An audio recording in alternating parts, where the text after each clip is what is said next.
Hello everyone and welcome to my second B-movie theater entry. Today we are going to be taking a look at a character that not a lot of people know about, and that character is Gamera. For those of you not familiar with the character, Gamera is a giant movie monster who first appeared in the 1965 movie Gamera, or Gamera the Invincible in North America. The movie featured Gamera, a giant prehistoric turtle that could fly by shooting rocket jets out of its shell and could also breathe fire. It was made as one of many other Asian giant monster movies as an attempt to cash in on the success of a little movie that came out 11 years earlier called Godzilla. However, Gamera was actually pretty successful, enough so that the company behind Gamera, Daiei, would actually go on to make 7 other movies throughout the 60s, 70s, and 80s featuring their giant turtle. However, like Godzilla, Gamera would get a series of movies in the 90s that would reboot his respective movie series and retell his origin in glorious fashion, which is the series that I will be talking about today in B-Movie Theater. The 90s Gamera trilogy is highly regarded by giant monster movie fans and kaiju fans to be one of the greatest monster movie series ever put to film, and they're not too far off. The first of many great things about these movies are their director. Director Shusuke Kaneko has many awards for his previous movies, making him an absolutely perfect choice to direct a reboot of a highly obscure kaiju movie series. Kaneko would actually go on to direct a Godzilla movie, Godzilla, Mothra, and King Ghidorah, Giant Monsters All Out Attack, which is also a great movie, but I'm getting off topic.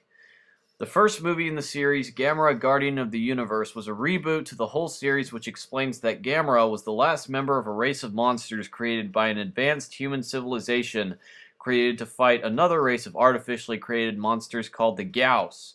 The Gyaos resurface in modern-day Japan along with Gamera, who has to protect the world from the threat of the Gyaos. Guardian of the Universe was a huge success in Japan. It was so popular that it even gained a strong cult following in America, and there were even a few American critics that enjoyed it, like Roger Ebert. While I think it's a great movie, I kind of feel like it was just a setup for the second movie, Gamera 2 Attack of Legion, also known as Gamera 2 Legion Advent, or Gamera Shu Legion Shurai in Japanese. The plot of this movie is that a meteorite falls in the snowy suburbs of Hokkaido, Japan, where a monstrous army of insectoid aliens called the Legion attempt to create a huge biological habitat to inhabit in Japan. Gamera shows up and fights them only to be overwhelmed by an army of them and defeated by a massive Legion queen. After the first battle, the Legion then attacked the city of Sendai. Yes, the exact city where Japan had recently suffered a tremendous earthquake was also the battleground between a giant turtle and a giant alien bug. Here the stakes are even raised higher. This is not only my favorite movie of the trilogy, but also my all-time favorite Gamera movie and one of the greatest monster movies ever. It has a fantastically intriguing plot. All the characters from the first movie are developed even further, while the newer characters are well written and well introduced into the story. It has great pacing, outstanding action scenes and special effects, and a main villain that makes King Ghidorah look like a carnival plushie. This is the pinnacle of the entire Gamera franchise right here, a movie that can stand toe-to-toe with the best of Godzilla movies. If you have a friend who doesn't even like giant monster movies, I can't guarantee that this will change their mind about them, but they will definitely enjoy it. Yeah, it's got some problems. There are some really bad dialogue here and there, and a couple of plot holes, but those are so insignificant compared to the rest of the movie. This is simply a great movie that any monster movie fan should see at least once. Like the first film, Gamera 2 was a huge success in Japan, but still didn't quite get enough recognition by American viewers. Then, in 1998, Kaneko released the final movie in the trilogy, Gamera 3, Awakening of Iris, also known as Gamera 3, Evil God Iris's Awakening, also known as Gamera 3, Revenge of Iris, also known as Gamera 3, Incomplete Struggle, and in Japanese, Gamera Shuri Jiashin Irisu Kokusai. Geez, you think that's enough titles? Anyway, there's not a whole lot of movies I can think of that have as many titles as this one. Yeah, anyway, The plot of Gamera 3 centers around a young girl who harbors a strong hatred for Gamera after her family was killed in the battle between Gamera and the Super Gyaos in the first movie. She finds an egg which hatches a small tentacle creature whom she calls Iris after her cat. She grows attached to the creature and wants to raise it so that one day she can use it to kill Gamera and get revenge on him for the death of her family. Eventually, Iris grows a lot bigger and goes on a killing rampage through Japan, leaving it up to Gamera to stop him. This is often revered by critics as the best film in the series. While I think it's a very good movie, I wouldn't quite go that far.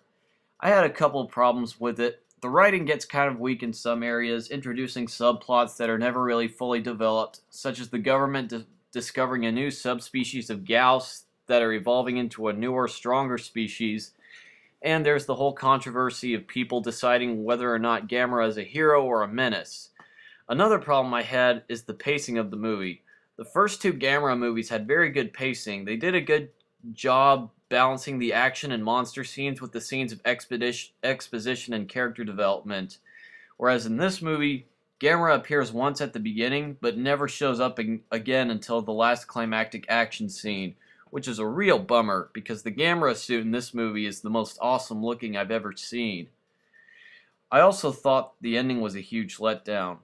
All griping aside, this is still a really good movie. It's one of the best Japanese monster films out there, but it's fairly weak compared to the first two movies in the series. For all the positives, the action scenes and special effects are definitely the best in the entire series. And as drawn out as the story is, it's still very interesting and well done. I really like how they established that Gamera isn't the stereotypical heroic monster, that he has caused some real collateral damage, and that he has killed a lot of innocent people in his many battles. I found that to be very interesting. I also thought the villain of the film was really cool and interesting. Overall, it's a solid movie, a good ending to the series, but a little overrated in my opinion. You should definitely watch the first two movies before you see this one though. All in all, Shusuke Kaneko Gamera trilogy is one of my favorite movie trilogies of all time, and one of the greatest monster movie series of all time. If it weren't for these movies, Gamera would have fallen into obscurity like other Japanese Godzilla clones, like Agon the Atomic Dragon or Yongary. If you're a monster movie fan, and you haven't seen these films, you are missing out big time. That's my review, everybody, and have a great day. Actually, closing thoughts, if any of you liked my review of these three movies and wanted to check them out on your own, then the DVD company Mill Creek Entertainment has actually released the first two Gamera movies on Blu-ray, and they are available now, and they are going to be releasing the third Gamera movie at the end of September on Blu-ray. You can find both of these DVDs available on Amazon. Also, Mill Creek will also be releasing a Blu-ray Gamera Trilogy collection. For those of you who do not want to buy these two DVDs, and you can just get all three of the movies in one package. Either way, you'll be guaranteed to have these movies, which is definitely a good thing, because this is one of the crown jewels of Japanese monster movie cinema. In my eyes, the 90s Heisei Gamera movies are some of the best monster movies to come out of any country or any culture ever produced. So much so that Gamera has really claimed a superstar status in Japan alongside his arch-rival Godzilla. Many people have clamored for a crossover between Toho and Daiei's signature movie monsters. And it doesn't look like it'll be happening anytime soon, but I, along with a whole bunch of other movie fans, am hoping that maybe someday someone will step up and actually make a crossover movie between these two characters. I would love to see it, and about 1 million other movie fans would love to see it. Hell, it would be awesome to see Godzilla and Gamera team up together against King Ghidorah and the Gyaos. Have both monsters fighting their respective arch-nemeses. Either way you look at it, while these two monsters may never have a crossover movie together, we can all agree that they each have their own amazing films that we can sit back and watch and enjoy. Overall, I hope you enjoyed my review of the 90s Gamera movies, and I hope you check these films out for yourself. If you are a Japanese monster movie fan, you owe it to yourself to see these movies. They're not Godzilla, but they're probably the best non-Godzilla Japanese monster films out there. Well, that's all I have to say, people. These movies are great. Get them on DVD if you haven't already, and if you have seen these movies already, I hope you enjoyed my review.